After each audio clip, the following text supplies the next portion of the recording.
Hello, everyone. The clip you're about to hear is from one of our exclusive Patreon episodes on a recent horror release, and just like all of our other episodes, it might include major spoilers for said horror release, so don't listen to it if you haven't already seen it. You've officially been warned.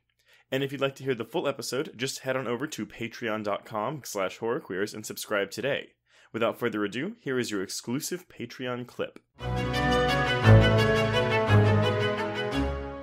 This was just a very pleasant surprise. I gave it a 4 out of 5 in my review for Bloody Disgusting, and it's probably realistically more a 3.5 out of 5 once the luster goes away. But honestly, the movie earned so much goodwill with me that I was kind of like, I'm gonna throw you a bone, movie. Here's that 4.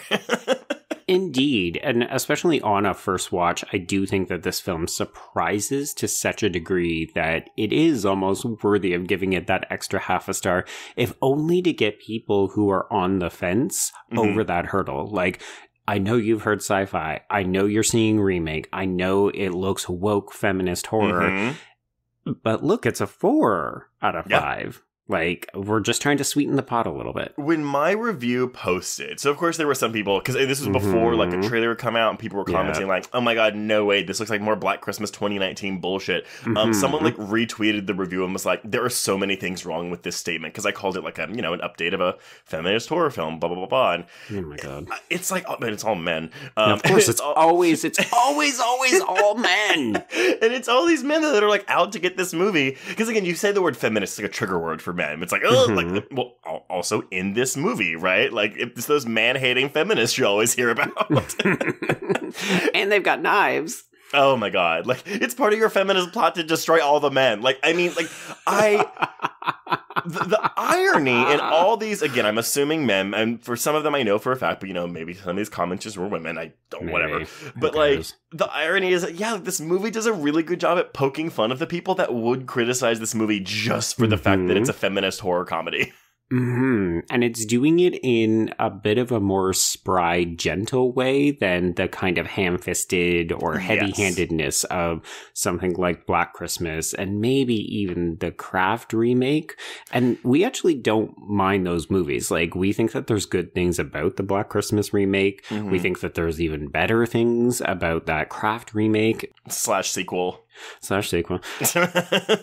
Go and listen to both those episodes, folks. But I would almost argue that this is the most successful of those three, if only because it has that confidence and it is doing 21st century, quote unquote, woke feminist politics. Right. But it's doing it and still being funny, still being sexy, still being scary. Like, it's actually managing to balance all of the tones accurately. And I was trying to figure out, I mean, again, when I was writing my review, I was like, why does this work better for me than the commentary in Black Christmas and even, the Craft Legacy, which, I mean, I'm like in the middle on Black Christmas where I'm like, it's fine, but like, I don't know if I would recommend it. But I do like that Craft sequel and I would recommend it. Okay. But I don't know if it's because this Slumber Party Massacre remake dips into parody often enough to where it makes that commentary an easier pill to swallow. Like, there are moments that are on the nose. And honestly, like, the biggest offender for me where I was like, ooh, I am rolling my eyes hard is when the one guy is like, I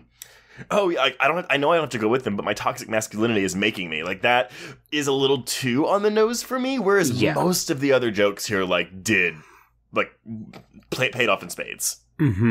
Yeah, and I think a lot of the things that are working the best for me here are the sight gags that basically take what we would expect female characters in a traditional, mostly 80s slasher to do, and then it puts men into it and makes it ridiculous. So men having a pillow fight, men getting oogled in the shower. Like, these are things that, A, we're just not used to seeing, which is shocking, and I don't know why. But also, when we do see it, it simultaneously is very funny and silly, but it also subconsciously reminds us of, oh yeah, you've seen all of these scenes in quote-unquote regular slasher films. Right.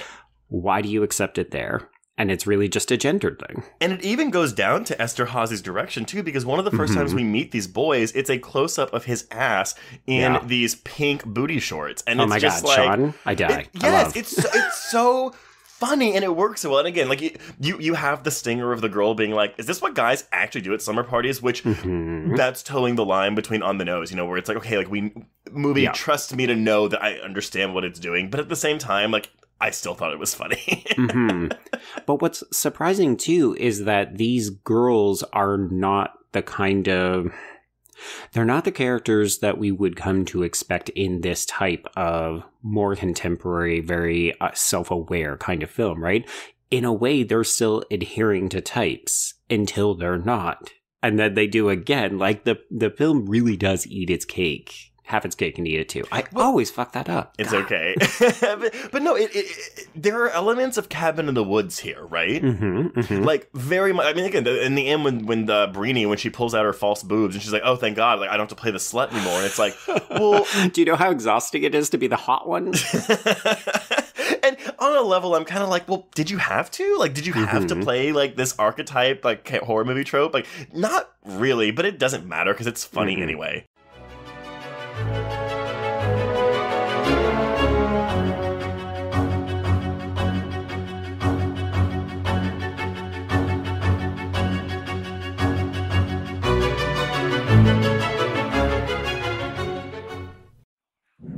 Hello, I'm Shelby Scott, the host of Scare You to Sleep, a podcast where I tell you spooky bedtime stories full of creepy sound effects and music that is soothing yet unsettling to help immerse you into a world of horror. This is a show for those of us who have realized horror can be a strange but relaxing escape from reality.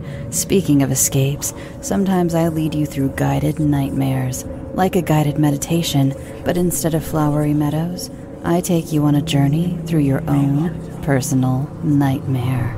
So come get lost in the terror with me. Listen to Scare You to Sleep wherever you listen to podcasts, or find us online at bloody.fm. Sweet screams.